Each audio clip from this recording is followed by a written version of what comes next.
तो जैसे कि पहले तो उन सभी छात्रों को बहुत बहुत बधाई, शुभकामना। लगातार मैसेज कर रहे थे, कॉल कर रहे थे और बोल रहे थे सर आजकल यूट्यूब पे आ नहीं रहे हैं आप। रीजन है, आप सभी को पता है, ठंडा का मौसम है और दिन छोटा होता है और बहुत सारे जगहों पे, प्लेटफॉर्म पे क्लासेस होती हैं हमारी अलग अलग जगहों पे, तो इसकी वजह से समय मिलना बहुत मुश्किल होता है। अभी जब लगातार छात्र रिजल्ट आया है, फोन कर रहे थे और कुछ का नहीं भी आया है और कुछ टेक्निकल फॉल्ट रह गया है। वो लोग फोन कर रहे थे सर एक बार थोड़ा एक वीडियो बना दीजिए, बता दीजिए कि क्या क्या है, किस तरीके से चीजें हो रही हैं। तो मैंने थोड़ा ऑब्जर्व किया पूरी चीजों को। आगे इधर बीपीएससी का भी 17वीं बीपीएससी का एग्जाम हुआ था, उसके बाद अब मेंस के लिए स्टूडेंट्स को ये चीजें हो रही हैं, तो इसलिए थोड़ा समय नहीं मिल पाता, जिसकी वजह से मैं यूट्यूब पे बहुत ज्यादा एक्टिव नहीं हो पा रहा हूँ, इसलिए क्षमा चाहूंगा। लेकिन हाँ, मैं पहले तो हमारे उन सभी विद्यार्थी छात्र जो 9th-10th में पास हुए हैं इस बार, उनके लिए बहुत बहुत शुभकामना है, बहुत बहुत आभार है उनको। और ईश्वर करे कि अब वो जहां पे जाएं अपने वर्क काम के स्थल पे, वहां पे इतना बेहतर तरीके से आप काम करें कि वहां के सरकारी स्कूल से पढ़ने वाले विद्यार्थियों के माता पिता अपने बच्चे पे गर्व की अनुभूति करें। तो इसके लिए आप उनको बेहतर तरीके से पढ़ाइए और बेहतर तरीके से काम कीजिए। आपका सपना पूरा हो गया, आप शिक्षक बन गए हैं और अब आपको बिहार का सपना पूरा करना है। बिहार की जो उम्मीद है आपसे, बिहार के गरीब, कमजोर, वंचित परिवार जो अपने बच्चे को प्राइवेट स्कूल में मोटा फी देकर के एडमिशन नहीं करा पाते, नहीं पढ़ा पाते, उनका बच्चा सरकारी स्कूल में पढ़ने जाता है, तो वहां पे बीपीएससी पास शिक्षक आप जब जाइएगा तो आप ऐसा करिए, इतना ईमानदारी से उनको पढ़ाइए, वचन लीजिए कि आप ईमानदारी से उन्हें पढ़ाएंगे, बेहतर काम करेंगे, जिससे कि भविष्य में बिहार को शिक्षा को लेकर के जो एक छवि जो बनी हुई है वो छवि आप सुधारेंगे। ये आपका परम कर्तव्य बनता है। इसके अलावा जिन छात्रों का रिजल्ट नहीं हुआ है, देखिए पहले तो जो कट ऑफ पे मैं बात कर लेता हूं।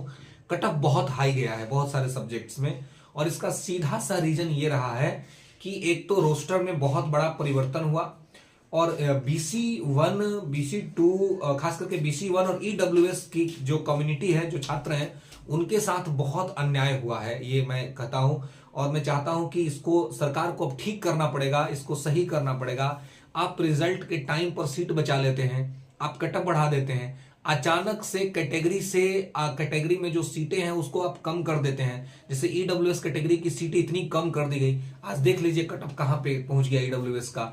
BC1 का जो कटअप है वो UR के कटअप के बराबर चला गया है मैथ के अंदर में। ये क्या चल रहा है, ये क्या हो रहा है? तो ये सारी चीजों को देखना पड़ेगा। माफ कीजिएगा, थोड़ा सा गला से भी मेरी अब लगातार चूंकि बोलना होता है तो गला पे भी थोड़ा सा असर पड़ रहा है, कोल्ड का मौसम है, तो इसके वजह से थोड़ी सी आवाज की दिक्कत हो सकती है आप लोगों को, तो क्षमा चाहूंगा उसके लिए। तो ये समझना पड़ेगा कि ये किस तरह की चीजें हो रही हैं। आयोग को और जो है सो अध्यक्ष महोदय को देखना पड़ेगा और सरकार को इस चीज को देखना पड़ेगा कि किस तरीके से इन चीजों को आप ठीक कर सकते हैं, इन चीजों को आप सही कर सकते हैं। ये बहुत इंपॉर्टेंट है और बहुत जो है सो कि जरूरी है, क्योंकि अगर इसको ठीक तरीके से नहीं देखा गया और ठीक तरीके से नहीं किया गया तो ये अपने आप में बहुत बड़ा मुश्किलात खड़ा कर देगा छात्रों के लिए। बहुत से छात्र जो लगातार मतलब मेहनत किए, मतलब कुछ छात्र में भाव विभोर हो गया, रोना आ गया, वो खुद रो रहे थे कि सर पिछला बार भी टाई ब्रेकर से रह गए, इस बार भी टाई ब्रेकर से रह गए, है ना। एक छात्र तो ऐसे है वो मतलब 100 मैथ के अंदर में 101 कट ऑफ EWS का, वो 101 नंबर उसका आ रहा है और उसका रिजल्ट शो नहीं कर रहा, उसका रिजल्ट नहीं दिखा रहा है। तो बहुत तरह के इस तरह के छात्र हैं जिनके रिजल्ट्स जो है सो कि नहीं हुए हैं, और कुछ रिजल्ट्स तो इस वजह से नहीं हुए हैं क्योंकि टेक्निकल फॉल्ट बीपीएससी के द्वारा किया गया है, इसके वजह से। तो बीपीएससी को अपने उस टेक्निकल फॉल्ट को भी ठीक करना चाहिए, जिससे छात्रों का भविष्य अधर में पड़ जाता है। और ये अब मैं कहूंगा कि आयोग को और सरकार को ये सोचना चाहिए कि इतना मेहनत करके छात्र पढ़ते हैं और आप उनको टोटल सीट पर रिजल्ट नहीं देते हैं, आपका कट ऑफ इतना हाई चला जाता है, छात्र 1-2 नंबर से रिजेक्ट हो जाते हैं रात दिन मेहनत करने के बाद। तो कृपया आप ना बैकलॉग सीट ऐड कर रहे हैं, ना आप वेटिंग लिस्ट दे रहे हैं, ना आप सप्लीमेंट्री रिजल्ट दे रहे हैं। भैया आप चाहते क्या हैं? आप क्या चाहते हैं? छात्रों के भविष्य के साथ किस प्रकार का अन्याय करना चाहते हैं और क्यों करना चाहते हैं? आप कम से कम वेटिंग लिस्ट का तो व्यवस्था कर दीजिए। आप बैकलॉग नहीं ऐड करोगे, आप सप्लीमेंट्री नहीं दोगे, तो आप वेटिंग लिस्ट तो दो, वेटिंग लिस्ट दो। 1 नंबर से जो छात्र छूटा है उसका हो जाए ना कम से कम, क्योंकि आपने सीट बचा रखा है। आप कहते हैं मैं आगे भी वैकेंसी लेके आऊंगा, ये क्या चल रहा है साहब? टीआरई 1 में आपने एक बड़ी सीट निकाली, टोटल सीट पे रिजल्ट नहीं दिया। टीआरई 2 में आपने बड़ा सीट निकाला, टोटल सीट पे रिजल्ट नहीं दिया। टीआरई 3 में आपने निकाला और टोटल सीट पे रिजल्ट नहीं दिया। और आपका जो सीट बच रहा है वो बहुत तरह से बच रहा है, केवल इसी से नहीं बच रहा है, बहुत प्रोसेस से आपका सीट बच रहा है। बहुत सारे, मैं बताऊं, अभी सुबह से जो मुझे कॉल्स आए हैं 9 10th में जो छात्र हैं, या उधर 1 to 5 6 to 8 के जो रिजल्ट्स आया था, उसमें बहुत से छात्र हैं जिनका 1 to 5 और 6 to 8 दोनों में रिजल्ट हुआ है। अभी भी 6 to 8 में भी रिजल्ट हुआ है, 9 10th में भी रिजल्ट हुआ है।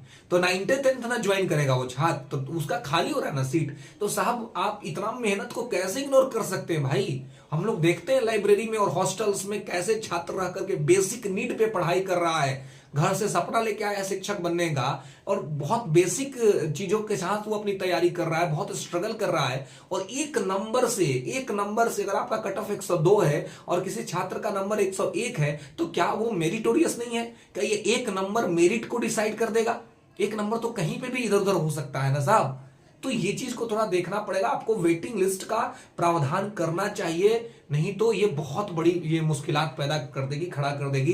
तो प्लीज ये मेरा आग्रह है सरकार से, आयोग से, कि आप वेटिंग लिस्ट जारी करें और इस बार इसमें जो 1-2 नंबर से छात्र छूट गए हैं उनको ले लिया जाए, उनका चयन कर लिया जाए दोस्तों। तो इस चीज को यहाँ पे ध्यान रखिएगा। और जितने छात्रों का रिजल्ट हुआ उनको बहुत बहुत शुभकामना, जिनका नहीं हुआ है वो निराश न हो, हताश न हो, क्योंकि निराशा और हताशा आपको तोड़ देती है, कमजोर कर देती है।